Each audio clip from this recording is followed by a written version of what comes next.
Well, I always love having flower farmers on the Flower Podcast, and I've actually followed this gentleman for quite some time. Welcome, Daniel, to the Flower Podcast. Hey Scott, I'm happy to talk with you today, and I hope that I can provide a little bit of inspiration to some newer or beginning flower farmers out there or other individuals in the floral industry. Yeah, me too. Because I feel like, one of the things, it's always funny when we get feedback from other farmers. There's always the family of people that are like, oh, we wish you had more people from the north, or oh, we wish you had more people from the south. And there are few farmers in the south, I think, that are really doing it, bigger or bigger scale. And we've had several of them on the podcast, and you in particularly, I've wanted to have on for quite a while because I feel like you go about things a little bit differently, and I look forward to hearing more about it. So we always like to start at the beginning. How did you find yourself a flower farmer one day? Well, that's definitely something I never thought I would say. I'm a flower farmer.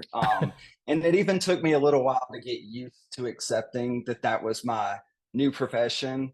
Um, I grew up in a little suburb of Charlotte, North Carolina, but across the state line. So I grew up in Rock Hill, South Carolina. My parents both worked corporate jobs and they had very little interest in gardening. I remember as a kid, my grandfather had a very large vegetable garden in his backyard, but because I think my parents didn't really want anything to do with that, they never took me over there to help. And I just kind of have these little glimpses of insight like, I was obviously interested in gardening at a young age because when I was in middle school, I asked my parents if I could grow a garden in our backyard. So they were kind of clueless and they're like, sure, we'll help you. What do you want to grow? And I think I grew mint, which became invasive over time in our backyard, and lima beans and tomatoes and sunflowers. It was very simple. And that's really all I remember growing at that stage in life. I always knew I was going to go to college. That was kind of the path my parents set out for me. So when I got accepted to Clemson University, which they actually have a great horticulture program, They do. but I was not inspired enough to choose that as a career. And honestly, I did not know exactly what I wanted to do as far as a career went in choosing, a major in college. So I was pretty generic. I majored in business with a minor in finance. And at one point in college, I remember thinking, oh, landscape architecture, that sounds like that would be a lot of fun. And it really piqued my interest. And then when I looked into it, it was going to be an extra year of school and I'd have to start over. And I just decided to finish out my major. So I graduated college 2008. The economy was a wreck.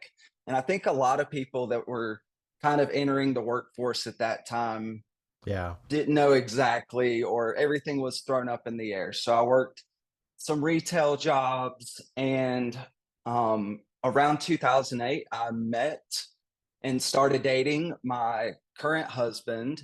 Back then, we were dating, and he was a manager at a local garden center here in Greenville, South Carolina.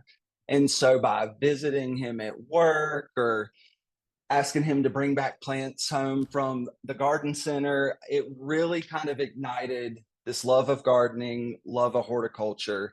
And I really, from that point on, was able and had access to experimenting with growing house plants or planting stuff outside. And that is the part of horticulture that I really love is growing the plants. And now that has equated to growing flowers. So whether it's growing it from seed, planting transplant plants out in the field, growing stuff from bulbs, all of that is really exciting to me. And that's what I love most. So because my husband actually worked in this garden center, he wanted to start off and start his own business. And I was young, I was 23 years old at the time. didn't have a lot of responsibilities. So I said, I would love to help you start this new business. And that's kind of where the last 15 years of our lives have been.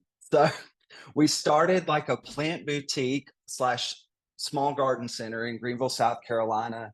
And we really focused on arranging houseplants so that they looked like the magazine quality arrangements of plants. So we would have beautiful orchids and shine all the house plants up and make them look nice and neat. Our store is located in a affluent neighborhood in Greenville, South Carolina. So that was kind of our customer base. But funny enough, we didn't sell flowers for the longest time. So it wasn't until I started growing flowers did we even introduce that into our business. But that business went on. It still continues today, but as we just slowly grew the business, we opened another one. We also own a furniture store here in Greenville, and we stayed really busy. I So guess. both of us are workaholics, and we noticed that we would go home and eat dinner, but then we lived just a couple miles from our stores, and so we would maybe there was something we wanted to do before the end of the night and say, oh, we're going to run back to the store and do this. And we just found ourselves working all the time. And that's when the idea of purchasing a farm outside of the city so that we could escape our jobs or our businesses and just have that physical separation. And I think it actually did kind of help us, except what I didn't realize is that soon I would be farming on that land on a pretty decent scale that would become something I thought would be start off as a hobby, quickly turned into a 7 days a week, all encompassing job. And now it's But I've even, learned to love it. so to say, and now it's even closer to the dinner table, probably. Exactly. That is so true. Couldn't be any closer, really. And it's funny, we start our work days here at 7 a.m. and sometimes I'm a little late, and I always laugh because I'm like, I have absolutely no excuse. You got stuck in traffic. No traffic, exactly. That's so funny. So how much? Kind of where we started the farm, and when we started the farm, it was just to purely grow some flowers for our retail store. And that was our first year of getting started. I grew some zinnias, sunflowers. Funny enough, I was able to grow stuff from seed, and then I planted it all in April, and then that was it. So I watched everything come into bloom in July, and I was like, oh, I have so many flowers. And then all of a sudden, I didn't have any flowers. Right.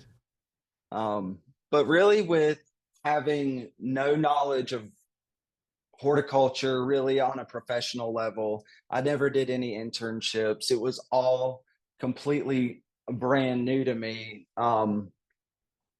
I started the farm and quickly found some online workshops and courses that could help lay the foundation and kind of bring everything in together into a whole full growing season that made sense to me, and it gave me a direction of how to get started. So I'm a huge fan of learning from others and taking online courses. I've taken the Floret course. I've taken many workshops or courses from the Gardener's Workshop Farm.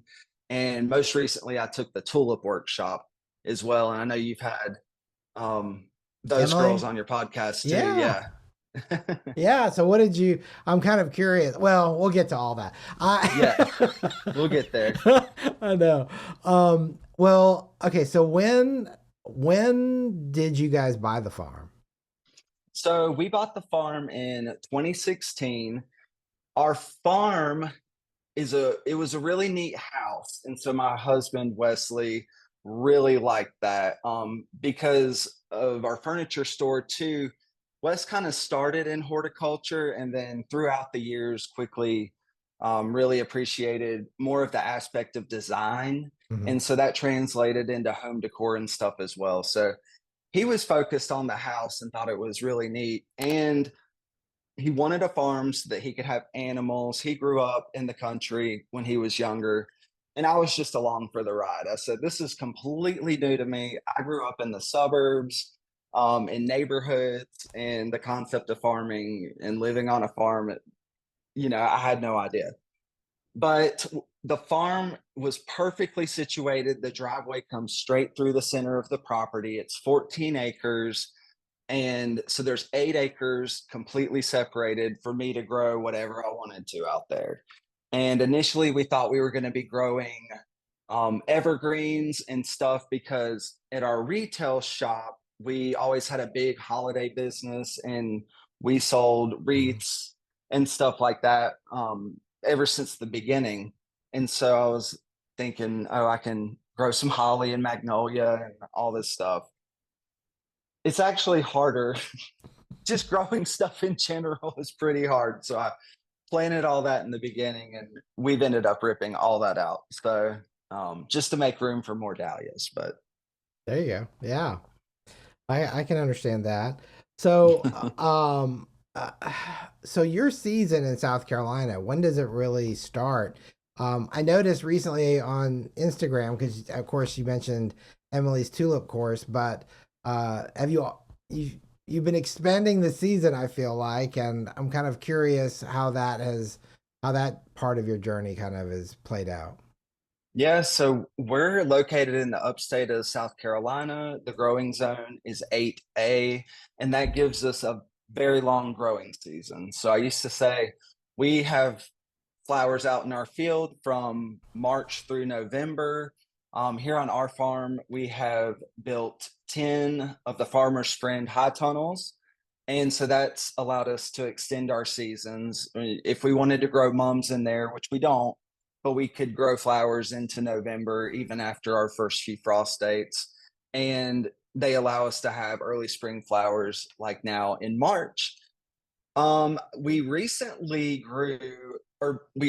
built a small greenhouse. And so that has extended our season even more. And this past winter, we really focused on growing tulips hydroponically after taking Emily's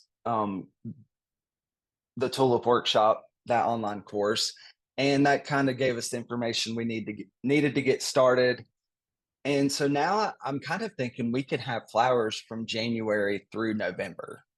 And it's funny, each season we kind of I de- I determine, do I want to keep going longer in the season? Do I want to be year round? And what I've decided is I don't want to be year round. Yeah. So we've marked a line on the calendar that October 31st we will absolutely be done with dahlias, and that's where we finish our season. And now with bringing on tulips a little earlier in the season, um, I think we'll have those earlier in February, maybe next year. I started them a little late, and every season's different. Right now, the South, this current season has had a warm spell, and our season is off to a running start 3 weeks earlier, which is a pretty significant amount of time than last year. So even though I take notes each year on when the season starts and ends, you just never know because the weather controls it all. So Wow.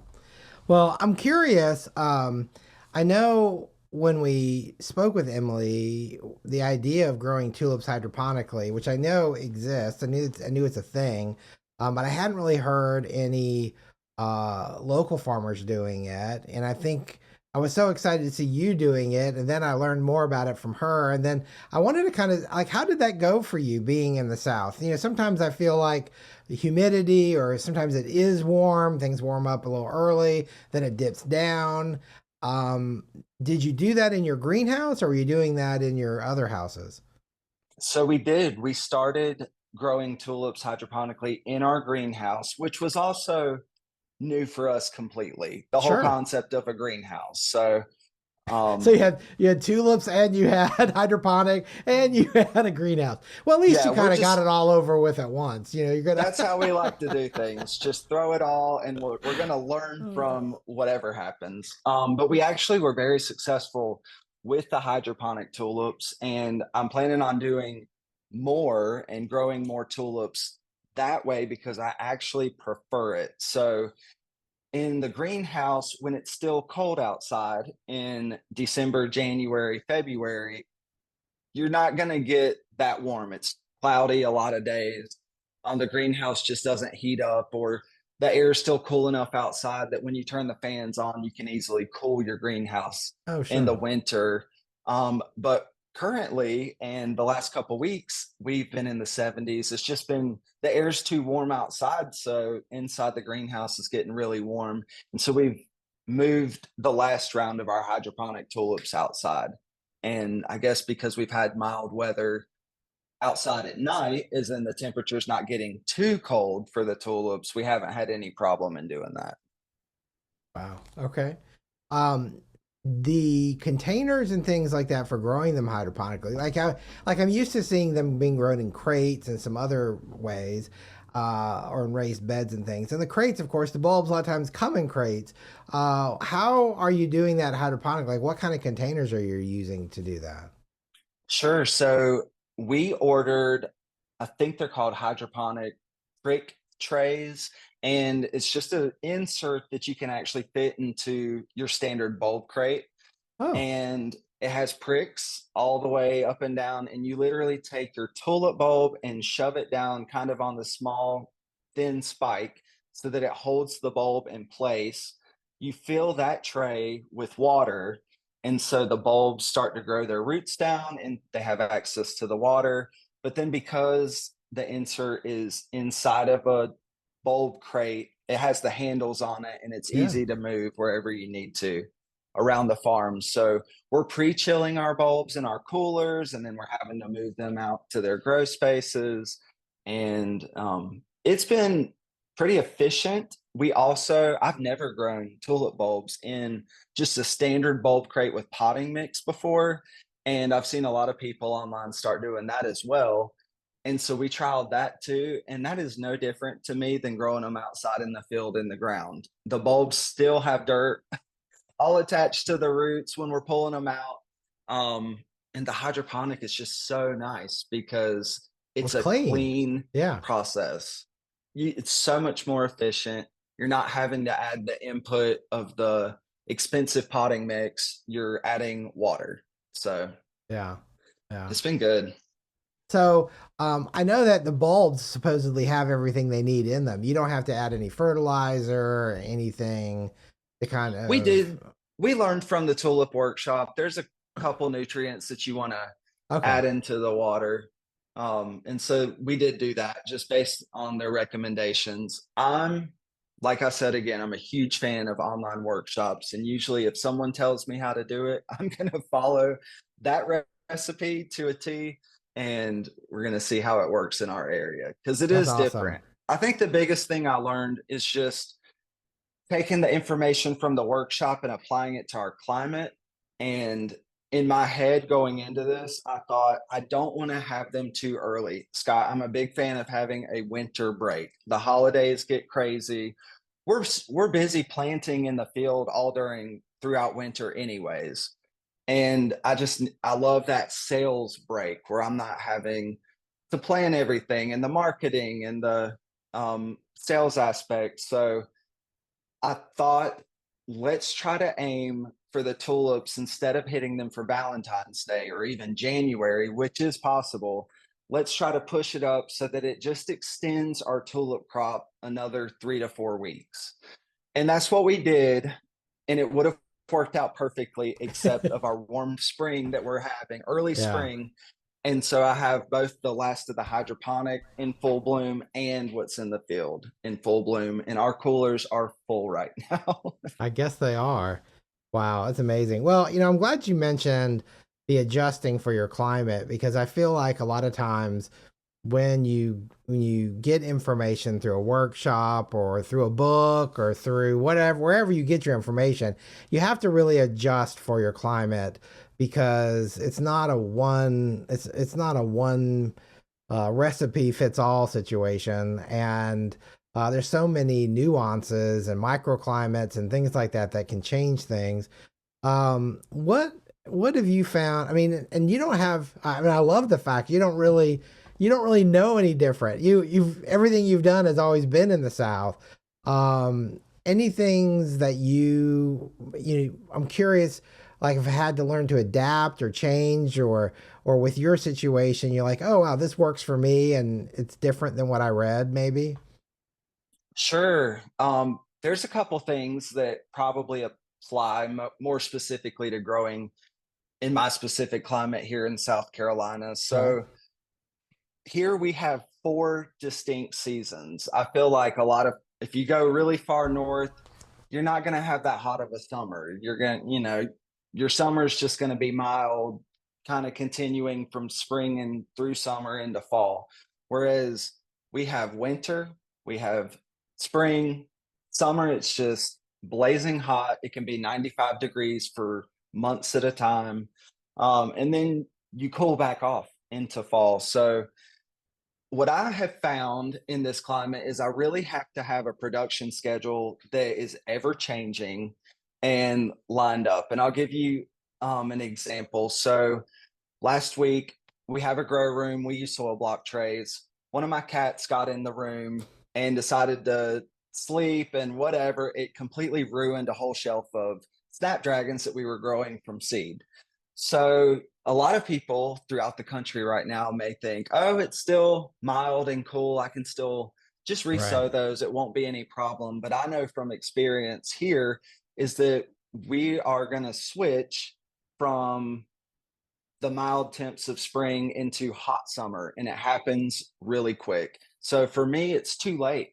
It's too late to restart Snapdragon seeds because already it's time for us to be doing warm season seeds. We have already started Right. sunflowers and stuff like that. And so just really having to plan for four distinct seasons, I kind of feel like is part of our climate. Our humidity is the biggest thing. We're very humid for 6 months out of the year, and then we're not humid for the other 6 months, which we love. But there's certain plants and varieties of flowers that we've come across that just don't do well. They don't grow well or stand up to the humidity. So we've kind of learned that along with the humidity comes some plant diseases such as powdery mildew. We get that covering our zinnias, we get it covering our dahlias. And so we have to implement certain processes or chemical products to take care of that if that's big enough of an issue.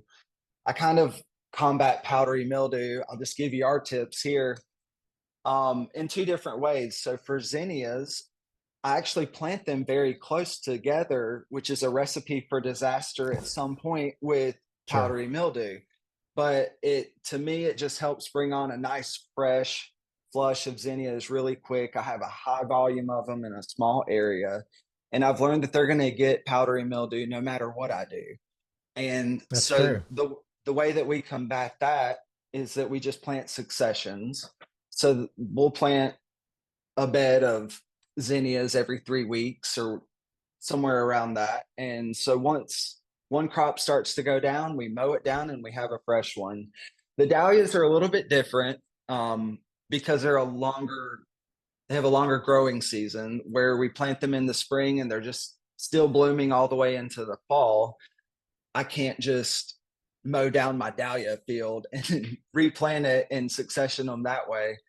Um, but we kind of did do that. We did succession plant them last year, and that was something that we just trialed for the first time ever. But I also do use chemicals on our dahlias out in the field to try to mitigate the powdery mildew as long as I can.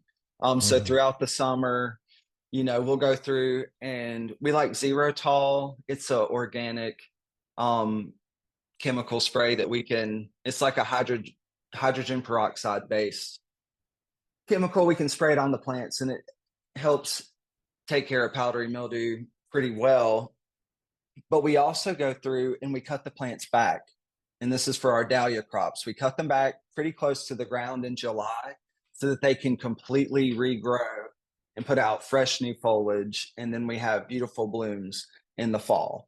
And so there's different approaches to handling things. And I'm still trialing everything just to see what works. So going back to last year, we had an experiment where we planted a lot of our dahlias in the spring. But then we saved over half of our crop, and we did not plant the dahlia tubers in the ground until early July. It was like the last week of June, first week of July.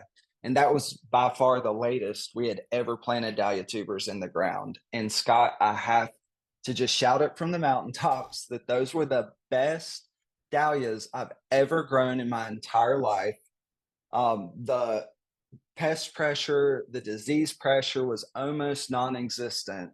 It did delay our season a few weeks from starting, but we had field full of beautiful dahlia blooms mid-September all the way until the frost took them out.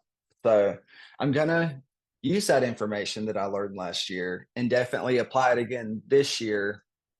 But I'm gonna do both. I'm gonna succession plant my dahlias. So And how that do you way, do so when you do that, typically that means you plant one at one time and one at another time. So how much time do you put between them? Because I always get afraid, especially with dahlias, like at some point they catch up with each other, but maybe that pruning delays that and kind of circumvents it. I don't know. Is that a question? Anyway. yeah. Yeah, we're gonna plant them probably with a target date of the earliest crop going in the end of April into Oh, early really? May. I could start them, I could plant them a little bit earlier, and we dig all of our dahlias up every fall because we divide and sell the tubers over winter. But I'm gonna start planting them the end of April, early May, and then I'm gonna do a completely new succession probably mid-June is going to be my next target date. So we'll see if they catch up or not. We're also doing a lot of cuttings, and those bloom early as well compared to planting the tubers in the field. So we're going to utilize our new greenhouse and do that. It's just a lot of experiments. Every single season, we're trying something new. I'll see a trick that someone does, and I'm just not afraid to give it a shot. And that's the only way. There is no book, there's no website written about growing all the cut flowers on our farm and specifically for Greenville, South Carolina. And Right. so trial and error is definitely the best way to do it. Yeah. Well, you mentioned, is it zero tall? Did I say that right? Yes. Is that, you said you use that on your dahlias? Do you use that on other things too, or is it specific for certain crops? As far as I'm concerned right now, that is our go-to miracle product for taking care of lots of problems across our plants. So in our grow room, we do a lot of soil blocking. We learned that process through the Gardener's Workshop Farm, and we really enjoy that. Sometimes the employees or myself will overwater, we'll get some algae on the soil blocks, and the zero tall seems to help control that and then not harm the seedling at all. So we've really used that. We also experimented with growing Lysianthus from seed this past fall, and the zero tall kind of helped, in my opinion, um, help the Lysianthus plant along its very slow growing journey. And we were able to have amazing transplants of Lysianthus that we grew from seed. So it kind of helps with algae. It kind of helps with we noticed like mold kind of growing on our tulip bulbs that were in storage for a long time, and we applied it to that. So takes care of powdery mildew in the greenhouse. That was another thing that we learned with building a brand new greenhouse with no greenhouse experience. One of the funny things I did last fall was I got really excited before our frost came, and I started taking cuttings of dahlias in October and bringing them into our greenhouse. And what I didn't realize is I was bringing in powdery mildew and everything from those nasty end of season looking plants. But we learned really quick that we had to control that in the greenhouse, and Xeritol was a product that we used to do that. So How those cuttings end up doing? Because I know a lot of people want to do that, and I don't know. I'm curious.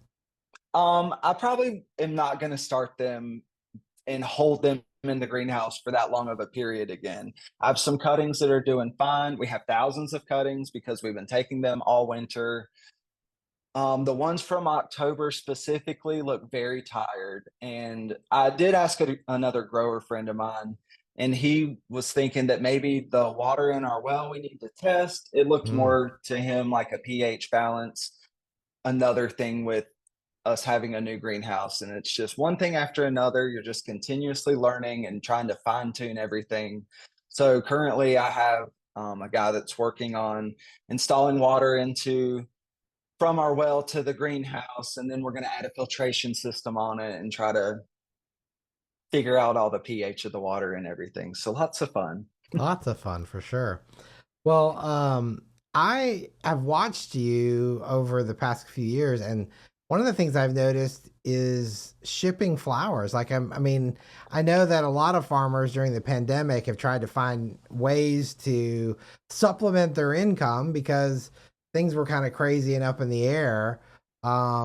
How is that going, and is that something you look forward to continuing?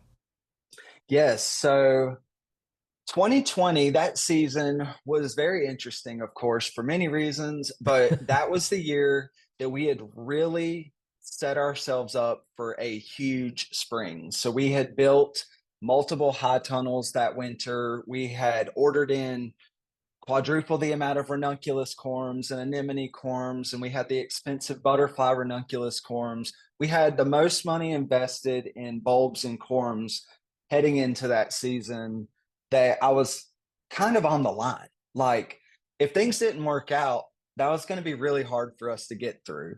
So, of course, March 15th on our farm is the beginning of ranunculus season, or really Sure. almost into ranunculus season. And that's when the pandemic started, of course.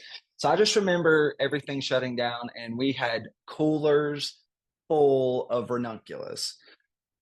We had thought about shipping prior to that moment in time, because one of the things that I've really focused on with my business is building an Instagram or social media following. So my husband really started that when we bought the farm. We started an Instagram account just for the farm to kind of show like the different ways we were renovating the house, the animals that we got for our farm. And then I decided to start my own Instagram account when I started Petal Pickers, and we've just built up a following from being very active on there and connecting with our customers through the use of social media. So, social media for us has just been an incredible tool to not only show that we're growing gorgeous, amazing flowers, because that is amazing on its own, but also just to really build that connection with people all across the country, all across the world. Um, and it's that connection where we thought, how do we monetize this in the future at some point? And we thought, well, flowers are shipped every day, so we just got to figure out how to do that. So the idea was in the back of our mind. The pandemic hit, coolers full of flowers, and we just had to figure it out. And so we did, and it's been really great for us. It has become over 50% of our farm's like Really? yearly sales is shipping flowers. And Wow. we do ship to our wholesale customers as well, but we keep those very regional or local. So like we'll ship to other major cities around us, but we don't go past that. So when this podcast comes out, I don't want a flood of florists and people trying to order for me wholesale. We only ship to the Charlotte, Atlanta, Asheville, and Charleston markets. So if you're not in those cities, you're too far. Because that's a whole nother route that you can get into. We mainly focus shipping for our social media customers and people who want to purchase our flowers, but they aren't located close enough to stop by our retail store or to stop by the farm. Right. So Well, I'd imagine you that, probably have less claims, less shipping issues because of controlling that radius that you service. Makes sense. yeah. Do So, you, and do you the use claims, FedEx? Let me ask this: do you use FedEx or UPS? yeah, we do use FedEx. I do know that there are farms using UPS to overnight ship their flowers, and the farms that are using them prefer them. For me, the easiest way to get set up with all that was to contact Cal Flowers. It's an organization in California. You get set up with them. They charge a yearly membership fee, but you can have access, be granted access to discounted shipping rates through FedEx. So we have realized that shipping our flowers overnight is the best way to get them to our customers fresh. And we've decided to stick with the retail bouquet because if a shipment is delayed and it's FedEx's fault, they will give us credit up to a set amount of dollars. And usually our weekly bouquets that we ship to our direct to our customers fall within that range. So I kind of look at it like we're covered in that aspect for most of the times when things get wrong. Of course, they don't pay you extra for us possibly losing our customers if they get that upset. But it does help. And the reason I say I don't want to ship wholesale nationwide at this point, we're just not set up for that. And if I were to ship a box of $1,000 worth of flowers, there's really no recourse for me through the shipping company if something goes wrong. So No, it's that makes scary. sense. Well, but but you know what though? I mean, we've heard it so many times on the podcast that you have to do what works for you and your business. And you've researched it, you've learned this, and I think that's a valuable tip because so many times we try to compare ourselves with these big boys that, maybe ship hundreds of boxes every day of flowers and then they get stuck. I mean, I know one company that was on the line for multiple six figures of potential credits, back when FedEx was having issues during the pandemic. And, that's a lot of money, and most farms can't recover from that. So I think that's great. I think I really do appreciate that. So, yeah, overall, I would say it's been a great outlet for us. I actually had another farm reach out to me just like last week on Instagram. They sent me a direct message and they said, I'm starting my flower farm. I'd really love to get into shipping. I love that concept. Do you have any advice for me to get started? So the first thing I did was I looked at their Instagram page and I did not see their face, and they didn't have that many followers, but that's okay. You don't need a ton of followers to have a good audience that's connected with you. But if you're not showing your face and you're not creating a personal or emotional connection, then it's going to be really hard for your customers to, when it comes down to it, want to purchase your products. I feel, and I passed along that advice, and I said, you really have to get comfortable getting in front of the camera. I said, no one is going to judge you that would also be purchasing your flowers. So your customers are fine. They like you for who you are, and your followers are going to follow you if they enjoy what they're seeing. There's nothing really to be afraid of. Of course, with that said, it was definitely awkward for me to start in the very beginning and get on Instagram and show my face and talk about my day and everything. But like anything else, it gets more comfortable and natural as you go on. So that's one piece of advice I have for everyone is show your face. You have to establish that connection with your customers. And if if it's not on Instagram and you're not looking to ship, take that interaction and put it in with your other local customers. So develop strong relationships with florists if you want to sell to them, or if you want to sell direct to a wholesaler.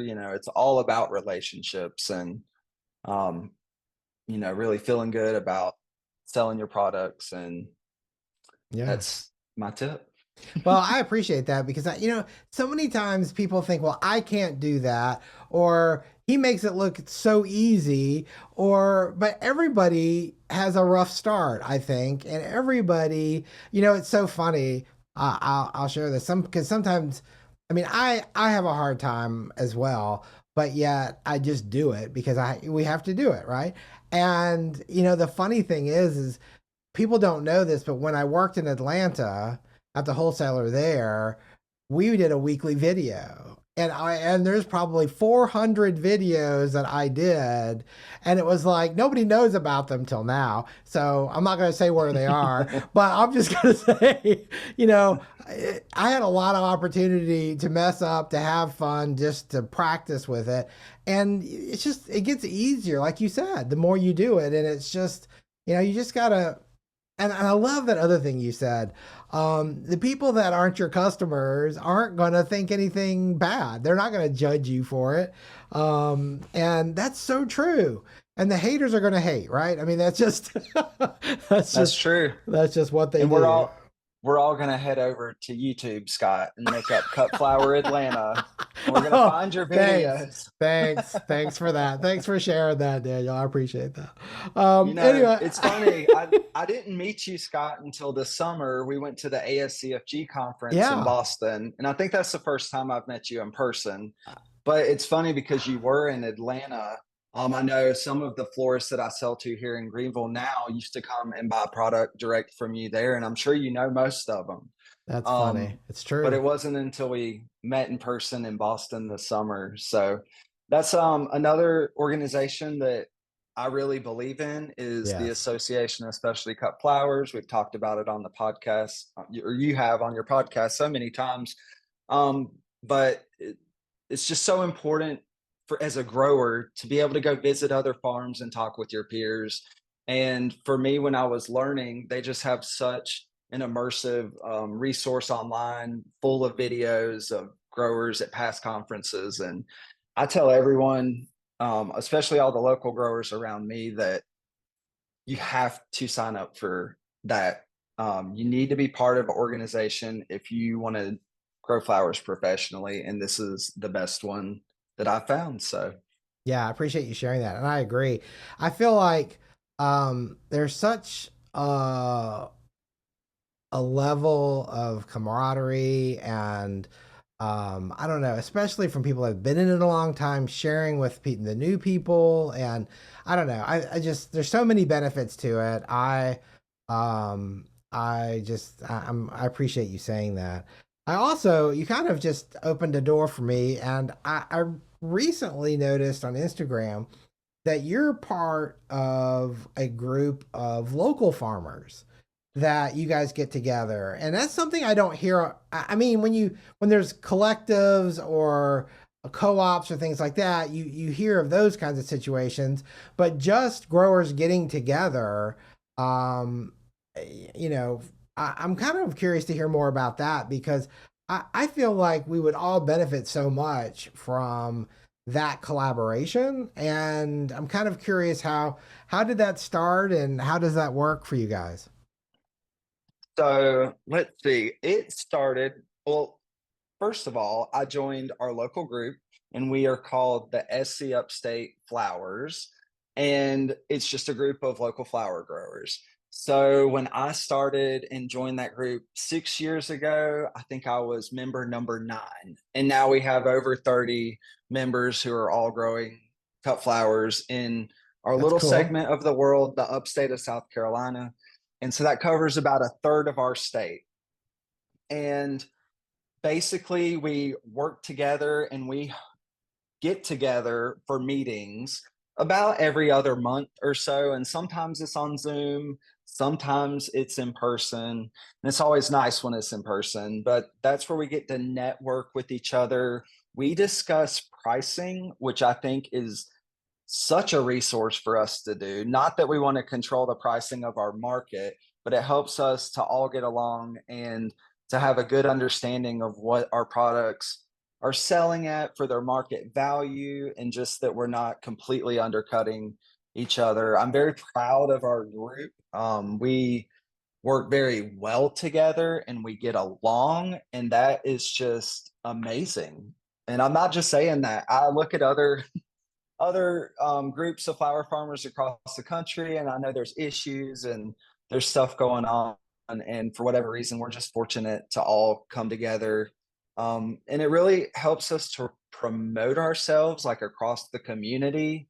So just by Oh, creating awareness of like local flowers, and we're always passing business on to each other, or if someone has a crop failure, like we're all in sync and we know what each other's or farms are kind of growing and doing. So we're always recommending each other when business opportunities come along. And it's just, yeah, it's been really good. And we're doing something that's a little different than the norm by farming and growing cut flowers. And it just gives us that outlet to talk to each other, and we're all on the same page and we all understand. So Well, I can't tell you how many times since we started this podcast that people have reached out to me and have appreciated what we do. But a lot of times it's because they feel so isolated because, it's like, farming is kind of a lonely task. Even with employees, sometimes you feel like you're in your bubble, right? And I think being able to connect with these other farmers kind of helps with that. And plus, you guys more than likely, because you're in the same, corner of the world, have similar issues with, culture or weather or what have you. And I feel like what a resource to be able to collaborate like that and to build off each other. I'm curious, you mentioned like raising awareness. How do you guys do that? I mean, is that a tangible thing that you guys, point towards and do? we have done some events in the past at like the local farmers market to really help just show the general public and just be out in the open like, hey, this is something that you may have not even known about. There's local flower farmers, and we offer kind of a whole different product than what you're used to seeing at chain stores, whether, supermarkets or wherever, even your brick and mortar florist. We're Right. kind of offering something new and to the area. And so I think it really just starts with people knowing that this is an option. Most people don't know. And so I think just kind of showing our faces and having little events like that together helps to do that. We all do Hmm. that when marketing our own farms individually as well.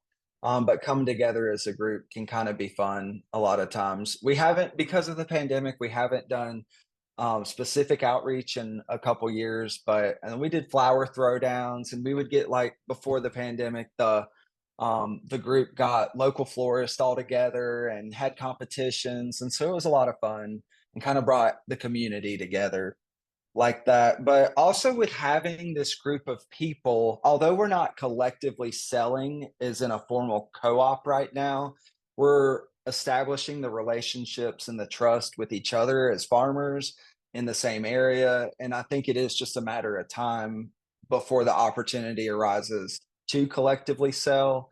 And we just don't have that in our area yet, but we do have a strong group of flower farmers that would probably jump at that opportunity if it came along. Mm, that's great. I really love that. Um, you know, being that you're growing up, like the whole idea of farming and growing and horticulture is sort of a newish thing. And it's not really new to you now, but it was at one point. What was one of the biggest challenges that you kind of had to overcome through all of this? It's that's a lot of newness and it's a lot of learning, and especially if it wasn't something you just were planning on. Scott, I could go through and tell you every plant that I've killed, and that we would be here for weeks, right? So I kill stuff all the time. It's just amazing that I'm growing more than I'm killing, and that's the product that I'm selling. So there's always that. The learning curve is so steep. I will say I had no horticulture experience starting this farm, and that is a major component. That's where all the online workshops and courses kind of filled in a little bit of the gap for me.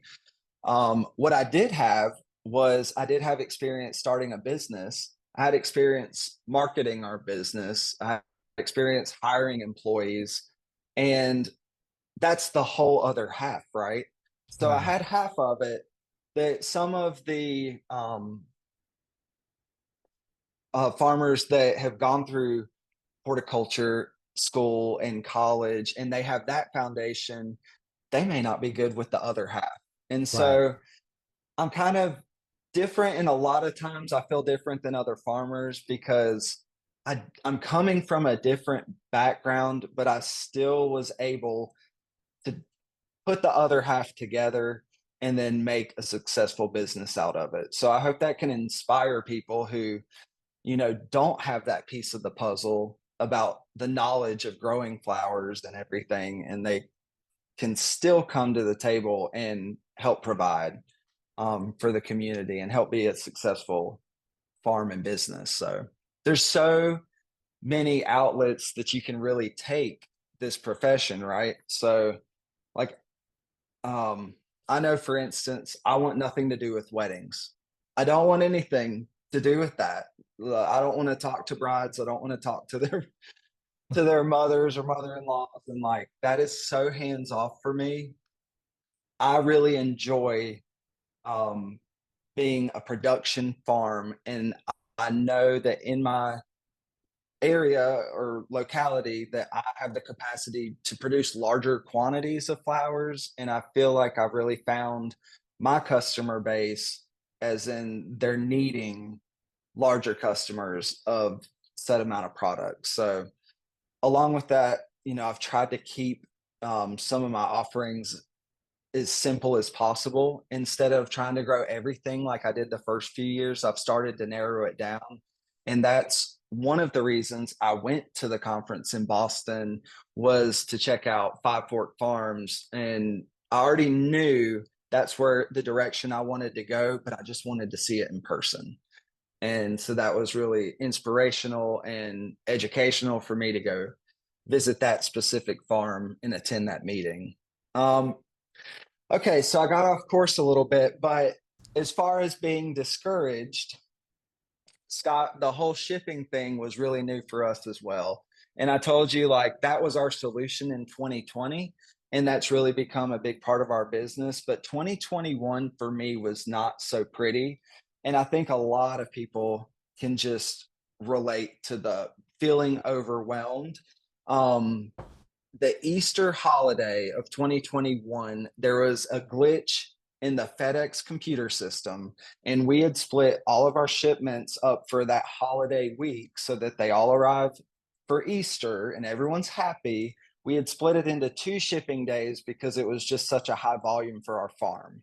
So we shipped like 200 packages of flowers out one day and then 200 packages of flowers out the next day. Well, wouldn't you know, the second shipment that we sent out, all the ones that made it to Indianapolis, which is one of FedEx's shipping hubs for overnight shipping, they updated their computer system that night, and it wasn't a routine thing. It was implementing new software into their Oh computer no. system, and it shut down the Indianapolis hub for 24 hours. So all FedEx Express packages that day that we shipped that went through that hub just sat there. And then there was no time left in the week. So our packages didn't get to the recipients until like it was over the weekend. It was like Monday, Tuesday of the following week. And all of our flowers were just Yeah. not good enough quality, not acceptable. And so that, I don't know how to explain it really. That struck a nerve in me so deep that it unleashed anxiety. And I've Mm. never dealt with anxiety like I did in 2021. And it got to the point that like I couldn't sleep at night. And I was just always on edge that something was about to go wrong. That's what triggered it for me. I also had to restaff my entire team at the farm twice in 2020. In Wow. that year, we had over 16 employees come through the farm for different reasons. I can tell you all the different reasons, but it was just all completely different. And it was so hard for me to just continually be training new employees and get them up to date while still just like carrying on everything. Basically, I ran out of steam and I was exhausted. Sure. So that stuff happens on farms. And I think it just takes going through it sometimes to really come out on the other end. And then you can clearly see what you can improve on and do better. And for me, hiring has been a big challenge on the farm. I was used to hiring for our boutique retail store in the middle of the city, which is air conditioned and, kind of a plush job some days. And then coming out to the farm, the first couple of years, I was just happy when people showed up. I was excited, like, oh, well, if they're here, let's get to work. Yeah. And over the course of every season, I really started to fine tune. And that's a process of growing your business, but fine tune the quality of employees as our business has grown. So I don't think that's just for farming. I think that's for any new business. Yeah. But really, the employees that I had the first year are not the same caliber of employees that I have now. And that's really been a big focus of mine, to help things just run so much better. Is you have to have employees that are passionate about what they're doing. They're not just showing up for a paycheck, because that's not enough on a farm. Mm-mm. No, there's There's too too many many other things. reasons. Yeah, they're going to get too hot and they're going to be done, Right. and that's Hot, part of growing in cold, wet. bugs, ants. Yeah. I hear a lot of complaints about the ants are so bad. And I'm like, well, the ants aren't going anywhere. So you got to watch out. Yeah. Well, I appreciate that, and I appreciate you being transparent about that, because that so many times people have the same struggles, and it's just nice to know that that there is the other side of it. You just have to kind of push through and get there and learn from it, like you said. I feel like you've given. I always say this, and I feel like you've given so much great advice. I'm curious if there's one piece of advice that you'd like to leave our listeners, just either that's meant a lot to you that someone's given you, or that you would just like to share. I have a little bit of advice. One of the things that I hear from a lot of fellow flower farmers, or specifically new people entering the industry, is that they think there's not enough business to go around. Mm, And so my advice is that there is always going to be enough customers to go around. What you need to do when you're kind of molding your business is to think of it like a restaurant, and think about your building your menu and your offerings and your business. Just like there's different varieties of restaurants, your business, even though you're a flower farmer, every flower farm is going to be a little different from one another. So you kind of just got to choose what you want to do. There's so many outlets that it can be overwhelming, but start small and then you can always add on if you wish. Um, I know for me, I enjoy selling direct to florists, and then I have a different aspect of my business that I enjoy shipping products to our end consumers across the country. And those are like my two bread and butter, and that's what I focus on. Um, but I've chosen to not do sell at farmers markets because I want my Saturdays to catch up on the farm. mm, And I also like to know that my sales are guaranteed each week, because I do have a payroll that I have to make enough money to cover and other business expenses. And for me, just taking the risk of like what bad weather on a Saturday market, that's a huge risk. And so is true. shipping my flowers, but I'm picking and choosing and creating my menu that I want to offer. Another thing, some advice that I'd like to give is you need to make it easy for florists or your customers to purchase your products. So in this day and age, we have information at our fingertips. You can draw or drop, what is it? Um, Click and drag or Oh, whatever the drop template. and drag and drop. Drag and drop, there you go. A website. And Yeah. so there's no reason why you can't offer your products online. And I think that's something that's really helped increase our sales at our farm, is having a weekly availability to our florists that they can purchase flowers to be delivered to their store the following week, and they can do it in the comfort of their home at midnight if they want to. Mm-hmm. And so that's just something I still see a lot of people not utilize the technology that's out there. And also another example of that is like through us selling online through our social media, there is all these people that have audiences. So if you're not comfortable yourself being the face, there's affiliate programs that you can join. You can utilize other people's customer base by giving them free product and letting them enjoy it and show their customers that they love receiving flowers from Petal Pickers every week. And that's another aspect of our business that we've started doing. And that's just an example of use technology to really help your business, achieve new things and to expand. Yeah. I'm really glad you said that, because so many times I think people are afraid of technology, because they're not familiar, they're not confident. And it's one of those things that can, in a way, it's almost like for not nearly the same expense, hiring a couple employees, utilizing that time and resource and organization and all of it. So yeah, I'm really grateful for that. One thing I should have asked and I didn't. And when you mentioned Grace and Five Fork Farms and all of that up there, obviously I'm going to assume you grow the staple products like zinnia, celosia, sunflowers, dahlias, of course, now tulips, I know. Are there any crops that maybe you feel are outside the norm that do really well for you, that isn't part of the regular palette that people jump on? I look more for our season. Are there any gaps in production? So is there a couple weeks every season that your big main crops just aren't producing? And one example of that is by using perennials. So for Mm. us in our climate, we always have a gap between all the spring flowers and the summer flowers sometime in June. So our peonies have already bloomed and I've already sold them all for Mother's Day.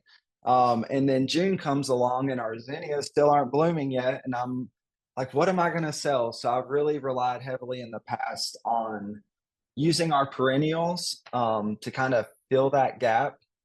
And so that's like your baptisias and I don't know, we've had a lot of different things. The gypsophylla, coneflower, even I think by June might be blooming. And then also we have another one kind of heading from summer into fall. And one perennial that I like that I don't see enough people using is Joe Pieweed. It Mm. blooms like a month earlier than autumn joy sedum, which is a staple crop for us in the fall. But it blooms a month earlier and it looks very similar. And we don't cultivate the wild Joe Pieweed that's growing in the woods along creeks and streams. We love the variety Baby Joe, or Little Joe is another variety. And those are a lot easier to manage. They're shorter, and even the flowers on it are tighter and more compact, and it's amazing. So I look at stuff like that just to fill in the gaps of my main crops across the season. But that's kind of how I look for the other stuff that we grow. We are really focused on tulips, ranunculus, peonies, lisianthus, dahlias. Those are the main ones that cover us for the season. Those are the ones that I worry about when I'm laying in bed at night. And then we have a lot of other things that we grow, but I don't stress myself over the rest of it because I know we'll have something. So I that's love kind of that. how I look across our season for that and think about some of the more interesting things to grow. But it's Yeah. always important to have, different things like that to fill in to set yourself apart. One of the examples, phlox. I love early crystal white phlox, and that's done really well for us in early spring, especially during wedding season. So there's another tip. Yeah, I love that, because I know a lot of phloxes. I don't know. I think I stress over some of the powdery mildew and different things that a lot of phlox get. And I know that some of the new varieties they've come out with They're are much more, resistant. yeah, very resistant. And I mean, great stem length, great bloom count. I mean, that's really awesome. Well, Daniel, I know I could talk with you forever, because you do so many great things. Thank you so much. Thank you for taking the time and being on the Flower Podcast. Thanks, Scott. It's been a pleasure.